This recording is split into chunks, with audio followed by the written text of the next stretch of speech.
How to notice if walking is okay. They're going to tell you walking is walking. They're going from point A to point B. Matter of fact, I just found out from one of my clients today, she's from India, not that that matters, but she hasn't, now that he's walking, he's not even referred to for PT, even though the walking still is laborious. And I love the fact that you just are looking at the quality of your child's walking. What you're not looking at, and I can pretty much tell, is the glitches that you're seeing in the wider gait is she had trouble grabbing her feet to the pump, and I'll show you that. And she also had trouble coming to sitting through her back. She rolled over and pushed up that way. And that lack of mobility within the pelvic region is showing up in her walk. How do I also know this? Is because she has a little bit of immaturity in her crossing of the visual midline.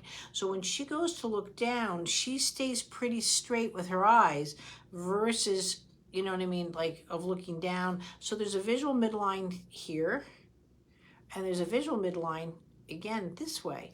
And that's a little bit immature. And had the coming to sitting and the grabbing the feet been more optimal, again, the walking would have. And so that's actually what you're working on, or in the pelvic region, what you'd see. So the reason I'm saying that this is important, right?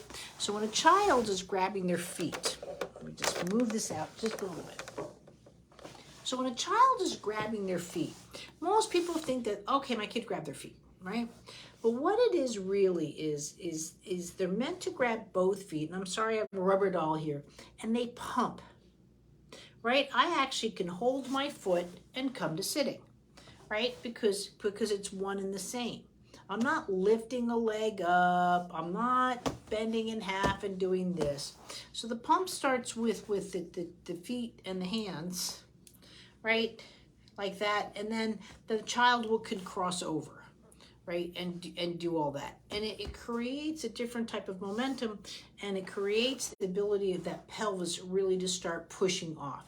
It's really one of the biggest missed milestones that we have today with our kiddos, that they're not getting this. I suspect too much swing time, car seat time. I'm not saying that's what you did, but that's what we're looking at.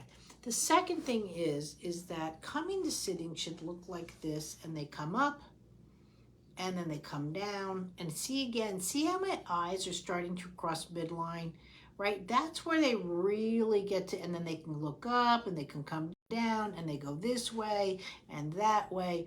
And see, this is where all those visual midlines and the visual arcs come into play.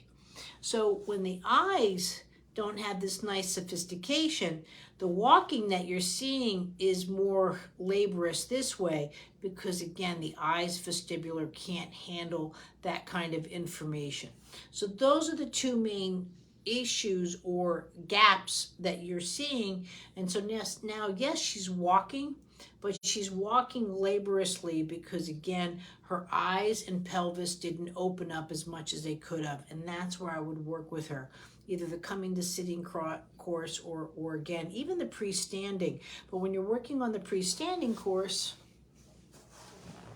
right, and again, I have a rubber doll here. When you're working on the pre-standing course, make sure you're including the vision with all of this. So she's getting that kind of visual field, right, versus this kind of visual field, kind of, you know, and that where she's walking.